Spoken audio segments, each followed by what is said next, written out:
Guys, ito na yung yung project ko na yung sa wiring na fast charging na may iwasan natin yung overcharging. Gaya ito, putol yung yellow wire. Ito yung fast charging na sinasabi nila na pinuputol yung yellow wire. Maliban sa battery operated, ito yung fast charging. Ito putol yung yellow wire. Pag putol yung yellow wire, nagre-rev ako, nagpo 14 siya, 13.5.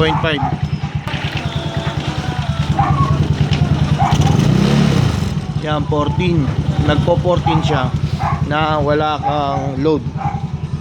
Okay lang na mag-cut ka ng yellow wire kung may load ka. Ibig sabihin ng load, may ilaw ka. Pag may ilaw ka na ganyan na LED o kaya yung lead bar, hindi aakit ng 14 yan. Umakit man yan hanggang 30 yan, hindi masisira yung battery natin dyan.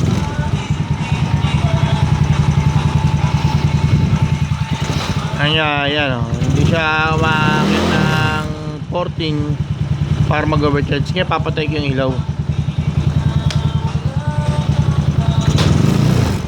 Yan, 14. Sabi nyo, nakarep tayo ng matagal na 14 ang kinakarga sa battery niya, sisira yan.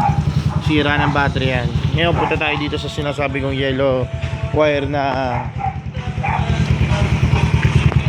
yung ginawa ko. Popost ko lang, kakabit ko. Yan siya.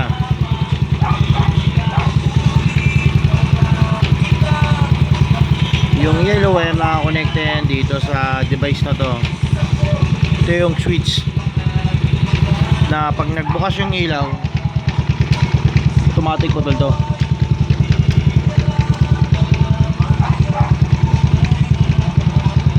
Natin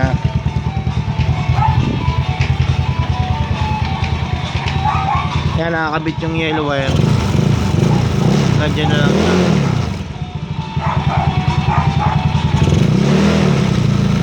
Ngayon bubuksan ko yung ilaw.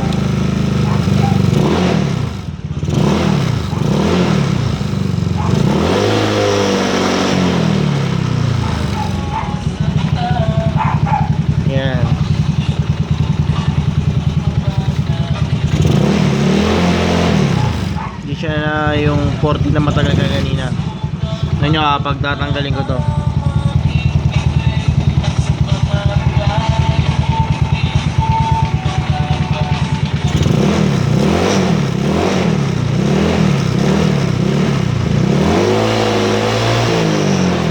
Yan.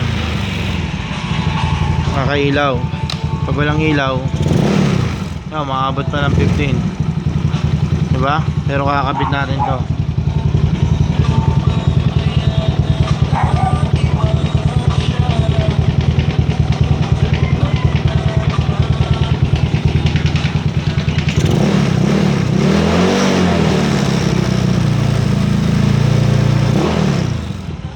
Kaya tanggal.